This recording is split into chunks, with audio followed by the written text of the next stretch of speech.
In today's deep dive, we're going to be checking out this new Morgan acoustic by Orangewood. Now just remember, the builders who send these guitars for my review have a drive to make great guitars. They agree to send non-cherry-picked instruments and let me try to find the best and the worst points of their guitar. Nothing I say or show is meant to take away from their hard work, dedication, and I applaud their ability to check their egos at the door and share their workmanship with us. Let's face it, most companies are not willing to do this. Now this is I guess I want to say premium affordable acoustic, and here's what I mean by that. It has some premium features, some basic features, and the price point seems to be pretty aggressive. It sits at $295 with a deluxe gig bag and Fishman pickup. This is a mahogany top with mahogany back and sides, rosewood fretboard with rosewood bridge, bone nut and bone saddle. The knobs look like ebony, but they are actually like this rubberized coated knob that I still love, and I have loved since the very first Orangewood I ever played. As for features, the body shape is a grand auditorium cutaway. It is a solid mahogany top. It is a laminated or layered back and sides. We have a mahogany neck with a rosewood fretboard and bridge. It includes a really nice padded gig bag that has a really nice plush interior and a pick guard that has adhesive, so you can either put it on or leave it off. It's up to you. This particular model is manufactured in Indonesia. You have a satin finish. It is polyurethane. It is an X bracing system, which we will confirm in the Geeky Stuff. And of course you have the Fishman pickup that's installed with a volume and tone control. So let's get right into the Geeky Stuff and see how good this guitar is. First, I gotta say that we didn't even need to tune the guitar. It came out of the box in the gig bag in tune. They claim that they set up every guitar in Los Angeles. They're saying that these guitars are ready to go out of the box. The next step will be checking the relief on the neck. Now, if we look here, you can see two things. First, this is a 25.5-inch scale length. You can see there's relief right there. That could be good or bad. Generally speaking, you want the neck dead straight. However, a little bit of relief is never a problem as long as the action feels good. So let's go ahead and check the action. So looking at the action, we're gonna say that's 1.75 millimeters. That's pretty low.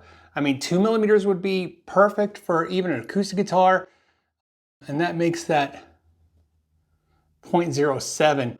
That's really, really, really good action, especially if we don't have any dead spots. Generally speaking, acoustic players play a higher action than electric guitar. This is definitely set up like an electric guitar. When checking the intonation on this, it looked good. What's nice is they give you this compensated saddle. So you can see here, this is what this means on an acoustic guitar, especially if you get up close and I'm gonna show you. You can see that's what this is. What these are angled so that the distance between the point where the string touches the saddle to the point where the string touches the nut, that distance sets the intonation. And a lot of times these pre-done saddles work pretty good, but sometimes they're not that great. This one will work pretty good. So let's check the nut slots now. Now, if this is what they're shipping you guys out of the box, this is some of the best work I've seen. So normally what I do to tell you to test the slots to see how well they're cut, is you go ahead and press down on the 3rd fret, and then we just check the distance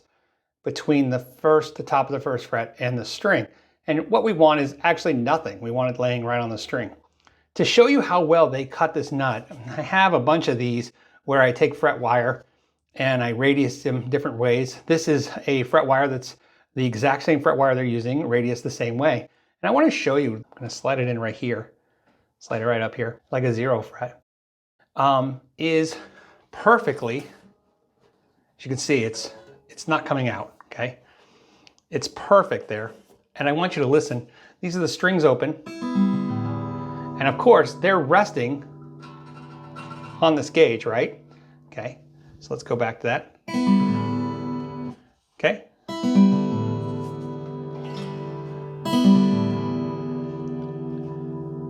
That's really good. I mean, you can't even hear it. And now, so, it would be a minor difference of what you would hear, but it's just fantastic. Now the frets are medium frets. These are not vintage, they're mediums, and they'll feel pretty good to most players. I think they look great, and again, they're nickel. Right in there, we have a dual action truss rod right there. You can see right there. Let's go ahead and check the frets and see how they are. And like I said, there's a couple ways to check this. You can use a credit card, you can use a string action guide like I'm using now, a fret rocker, or you could just play each note individually. Either way, it'll get you an idea. And it looks like the frets are absolutely perfect and level. Let's go ahead and do a friction test to see how gritty they are. they feel pretty good. I mean, no issues. I wouldn't say highly polished, but I would definitely say polished for sure. So let's go ahead and do the sock test and check the fret ends. It was perfect. Okay, when a guitar comes in at this price point, this nice, I mean, there might be a couple marks there. Let's double check that. Yeah, maybe, no. When a guitar comes in this nice, at this price point, I really hope this is how they come. This is fantastic. I gotta give this a 5 out of 5 on all the fretwork and the nut. Okay, so let's look inside at the bracing, and wow, that's pretty clean work. I have to say, I'm impressed. That is pretty good. I mean, I don't see any loose braces. I don't see a whole lot of glue. I don't see a whole lot of mess. I mean, I have to say, this is some of the best work I've seen on a $300 guitar yet. Well, a lot of you guys ask me how to maintain an acoustic guitar. In other words, what do you have to do to humidify it? Sometimes if it's really dry, you want to humidify it. The humidifier that I use is called the Humitar by Musicnomad. And why I like it is not because of this digital readout, which is freaking cool. It's because of this sponge. This is ingenious. I've seen a ton of companies do all kinds of variations of sponges. This is a very dense sponge, and it's an ingenious idea to use a different kind of sponge than your typical soft sponge. This seems to hold the moisture longer, and in an environment where I live, where it's a desert and it's super dry, this is a huge deal. So basically you drop it in, shut the top, and then what it does is it tells you humidity on here and the temperature, and of course it tells you on the side what your ranges are. So it says 40 to 55 is safe, so I'm 44. I'm actually good because this is keeping this humid. And then the temperature range is 70 to 78. I'm actually high, but I'm high right now because to do this video I have to turn off the AC in the shop. So, because you guys, otherwise you'd hear the noise of the AC humming. So yes, as you can see now it's 87. By the time I'm done with this video, it will actually be 95 in the shop, what I do during the summertime for you guys. So here's a tip that might help you. You can make your own humidifier for your guitar very easily. Go down to any store, a dollar store, a grocery store, and buy yourself some sponges that cost about $1 or less a piece. Here you go, they're right here. All you want to do is take one of the sponges and go ahead and add distilled water to it. And then once you add the water, you go ahead and squeeze it out so that you have a very damp sponge. Then what you want to do is use a clean Ziploc bag, take an X-Acto knife like this, and make about 4 2-inch slits in the center. Drop the sponge in there, because now both sides have basically the gills, is what we'll call them. Go ahead and zip this up. And throw this in your guitar case. Now, there's only one thing you need to know. A dry sponge is a dehumidifier. When this is no longer damp, you want to go ahead and make sure you add moisture back to it, because otherwise it'll suck the moisture out of the guitar case. But good news, since this was only about $1, for about $5 more, you can add a humidity sensor that you can find pretty much anywhere, like on Amazon, and make your own humidifier. Now looking at the back of the neck, you have a mahogany neck, and it is 3 pieces. So what you have is a piece here, which is this block, and I've outlined it right here. You can see, now that I take the line off, you can see this is just erasable marker. And now you can see where that line was. And then of course, this is the other piece right here. And you can see this is the scarf joint right here. If I take that off, you can see underneath, you can see the outline of it. See where I traced it? And of course, it looks like, you know, because this is an actually angled headstock, like maybe this was really thick. It's not. This piece of wood was going this way, this piece of wood was going this way, and they glued them together. It's a very common practice with guitars, especially to cut the cost down, and it works great. If this neck was to break, it most likely is not going to break where they glued it. The glue is most likely the strongest point of this. Here are the tuning keys that are like a Godot style tuning key, but they have these rubberized tops that I love. Like I said, it looks like ebony pens, but it just feels really nice, and the quality of these are pretty good. One critique I do have is the tuning keys. They're not as smooth as I'd like them. This is something I would maybe think about upgrading maybe later, but to be honest, I'm sure you could tune for years and never feel a problem. But that's the only thing I notice is just, they're just a little loose in spots. And these are tightened, the screws are tightened, everything's fine. Just it's a spot. It's just a lower price point tuning key. And it's not the end of the world because it's staying in tune and it's working fine. On the neck carve, we definitely have a C profile on the 1st fret and a C carve at the 12th fret. So definitely the C shape. It's not flat in the back. It feels really curved and it has soft shoulders. In other words, there's not a lot of mass on the side, so it feels really good. It definitely feels like an electric guitar neck.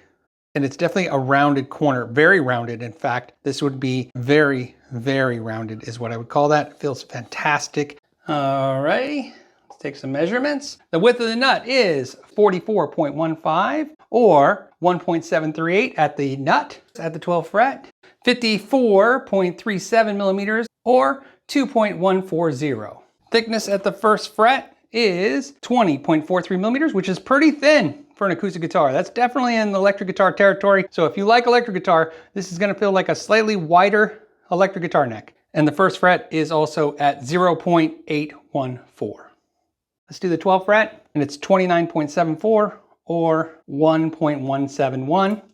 Now, a couple things to note is this looks really dark like ebony. It's not. This is a rosewood fretboard with a rosewood bridge. The other thing to note is even though it's bound, the black binding right here all around the guitar, it is also slightly rounded. So it's not very sharp on the edges. It feels really smooth. Now looking at that Fishman pickup, you can see here, there's 2 controls. You have a tone control here and then a volume control. It's right there, it's convenient. You can see where you can just reach in and then your output jack is right here. And then that's your 9-volt battery compartment. So you have your electronics right there.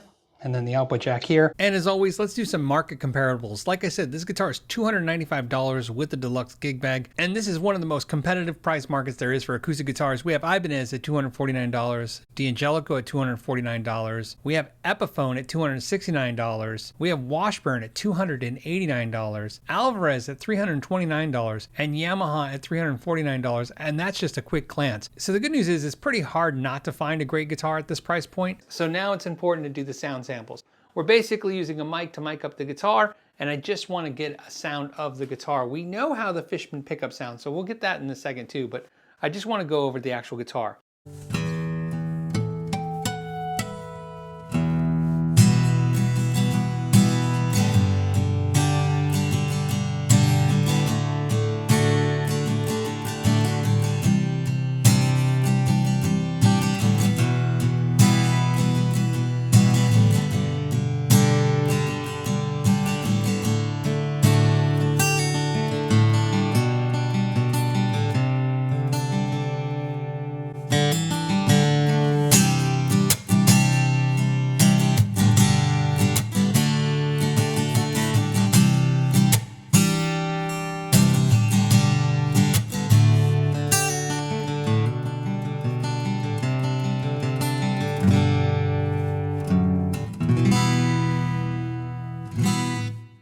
Beautiful.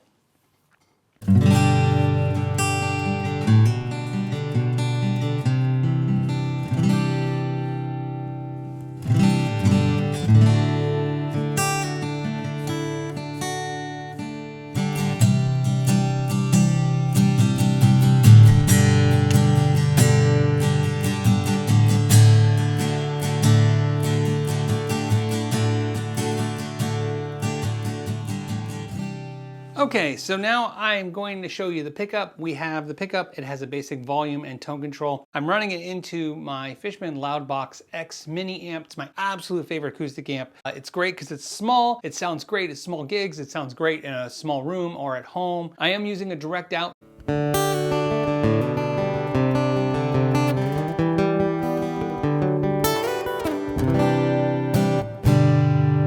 And all you're hearing is the transducer pickup right here. That's all you're hearing. You're not hearing any atmospheric mics or anything like that.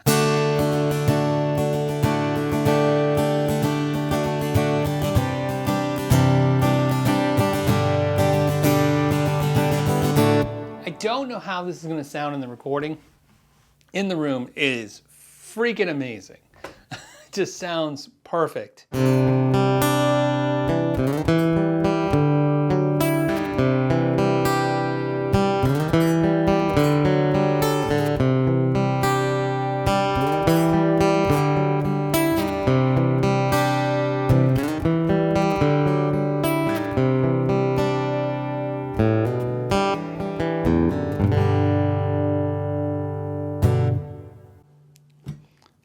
to say. It really is a great sounding pickup.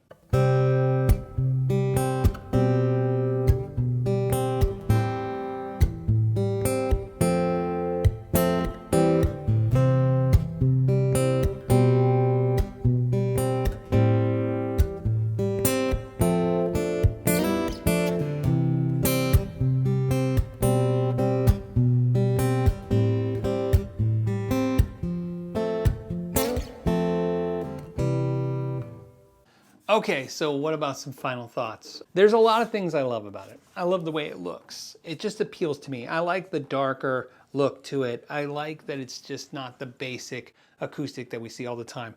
I really love this neck. I love the way it plays. I love the fact that it came out of the box playing right. I like the fact that it passed the Geeky Stuff test better than most guitars, and it's still sub 300 bucks. I like that it comes with a deluxe gig bag. I like that it's a little bright and it sounds great through the acoustic amp. I like that I feel comfortable traveling with it or taking it to a friend's house and not worrying about somebody dinging it or damaging it. If they have a pet or a kid knocks it over, I feel pretty confident that this is a guitar that's good enough to make me feel like I'm playing a caliber guitar that I'm used to playing, a more premium style guitar. It plays great, it feels great, looks great, and it's not super crazy expensive. So on concern wise, I didn't really have any on the guitar, which is very rare. In fact, it's almost never that we have a guitar where I don't have some kind of negative point to put on the guitar, but I really just don't know what I could say about this guitar. I like everything about it. So I think that's how I'll end this video. As always, guys, I want to say thank you for your time. I know it's your most precious gift, and I appreciate you giving it to me.